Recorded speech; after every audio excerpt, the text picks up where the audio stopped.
Hello friends, welcome back to my channel. அப்படியா இன்னைக்கு நம்ம பார்க்க போற நியூஸ் எல்லாருக்குமே ஒரு அவேர்னஸாக இருக்க போது. ஒரு குட்டி குழந்தை 3 years, அந்த குழந்தைக்கு வயிறு வலி வருது. அந்த வயிறு வலி கடைசியில் லைஃப் த்ரெட்டனிங்காக மாறுது. அப்படி என்னதான் நடந்தது இந்த குழந்தைக்கு அப்படின்றத நம்ம பார்க்க போகிறோம். So let's get into this video.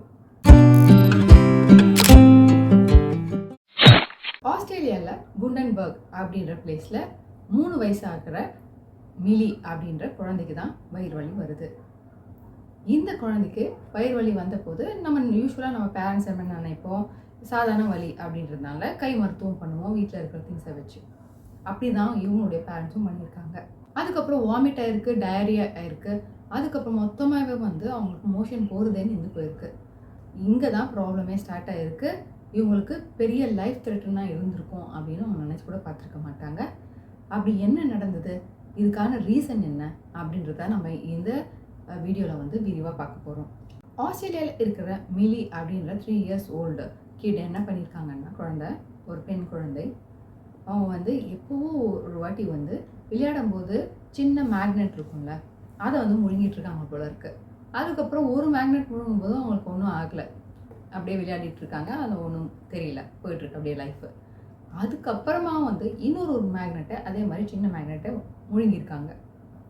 அதுக்கப்புறம் என்ன ஆச்சு, அப்போ கூட அவங்களுக்கு பெருசாக ஒன்றும் எஃபெக்ட் தெரியல. போக போக என்ன இருக்குன்னா, அந்த மேக்னெட் குடலில் ஒட்டிகிட்டு இருக்கு போல இருக்கு. அது பவர்ஃபுல்லாக ஒட்டிகிட்டு இருக்கிறதுனால, சின்ன குழந்தை அப்படின்றதுனால உள்ளே இருக்கிற இன்டென்ஸ்டைன், அதாவது குடலே ஓட்டாகி அங்கே இருக்கிற கழிவு உள்ளே கசிஞ்சு பெரிய இன்ஃபெக்ஷனே ஆயிருக்கு.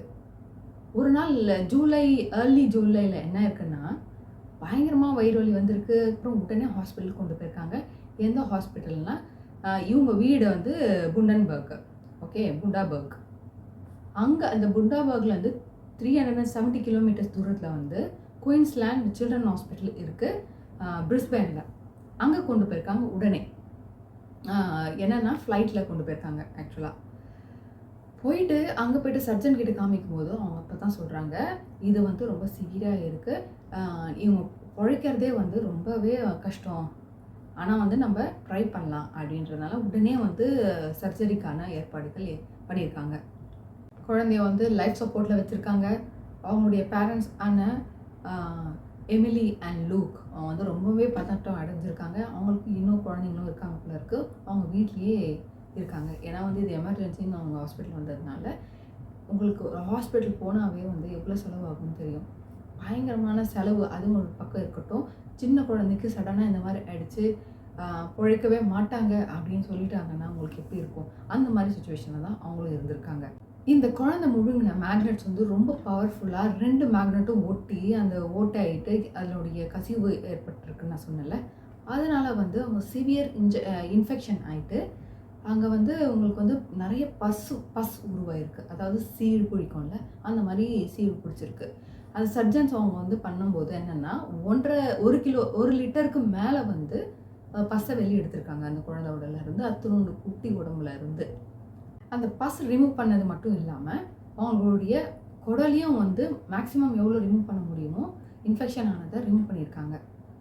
நினச்சி பாருங்கள், குட்டி குழந்தை சின்ன அடியனாவே தாக்க முடியாது, குடலையே ரிமூவ் பண்ண வேண்டிய நிலைமை வந்திருக்குன்னா நம்ம யாரை குறை சொல்லலாம்? இது தொடர்ந்து குழந்தை கோமாலேயே போயிடுச்சு.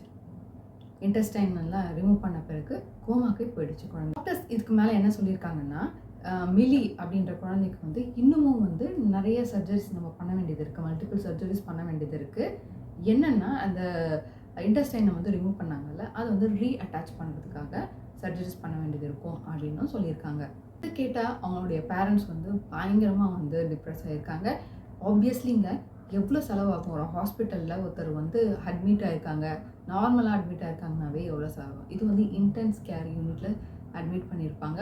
வாழ்வா சாவா அப்படின்றது மாதிரி அந்த குழந்தை இருக்குது. குழந்தையும் நம்ம விட்டு கொடுக்க முடியாது, ஆனால் சேவ் பண்ணுறதுக்கு நமக்கு சடனாக காசும் இருக்காது இல்லை. அதனால் ஃப்ரெண்ட்ஸ் அண்ட் ஃபேமிலி அந்த ஏரியாவையே சுற்றி ஃபுல் சப்போர்ட்டும் கொடுத்துருக்காங்க. அவங்களால முடிஞ்ச உதவிகளை பண்ணியிருக்காங்க. அது மட்டும் இல்லாமல் ஃபேமிலி சேர்ந்து கோ ஃபண்ட் மீ அப்படின்ற பேஜையும் ஓப்பன் பண்ணியிருக்காங்க. இதில் வந்து யாரெல்லாம் வந்து அந்த குழந்தைங்களுக்கு வந்து சப்போர்ட் பண்ண முடியுமோ அவங்களாம் வந்து அந்த அதில் போயிட்டு லிங்க்ல போயிட்டு நம்ம சப்போர்ட் பண்ணலாம் அப்படின்றதுக்காக. இதுக்கான ஃபண்ட் ரைசிங் ப்ரோக்ராமில் இன்வால்வ் ஆகியிருக்கவங்க என்ன பண்ணியிருக்காங்கன்னா, இதுக்கான அவேர்னஸை வந்து க்ரியேட் பண்ணுற விதமாக குழந்தைங்களுக்கு வந்து எதெல்லாம் கொடுக்கலாம், எதெல்லாம் கொடுக்கக்கூடாது விளையாடுறதுக்காக, எதெல்லாம் நம்ம வந்து அவங்க ரீச்சில் வைக்கக்கூடாது அப்படின்றத வச்சு ஒரு பெரிய அவேர்னஸ் ப்ரோக்ராமே க்ரியேட் பண்ணி அதிலிருந்து ஃபண்ட் ரைஸ் பண்ணுறாங்க. நம்மளுக்கே தெரியாமல் நம்ம நிறைய கேட்ஜெட்ஸ் யூஸ் பண்ணிகிட்ருக்கோம் இப்போல்லாம். குழந்தைகிட்ட வந்து எப்போவுமே அவங்க மொபைல் வச்சுருக்காங்க. அது மட்டும் இல்லாமல் மோஸ்ட்லி இந்த ரிமோட்டு, அப்புறம் இந்த ஃப்ரிட்ஜு மேக்னெட்ஸு அந்த மாதிரி நிறைய வந்து அவங்க கையில் கிடைக்கிறதுக்கான வாய்ப்பு இருக்குது. சின்ன சின்ன பொம்மைங்களும் வந்து இந்த மேக்னெட்ஸ் இருக்குது. அது மட்டும் இல்லாமல் ஜுவல்ஸ் எல்லாம் இருக்குல்ல, குட்டி ஜுவல்ஸ் அதிலெல்லாம் கூட சம்டைம்ஸ் மேக்னெட் வருது.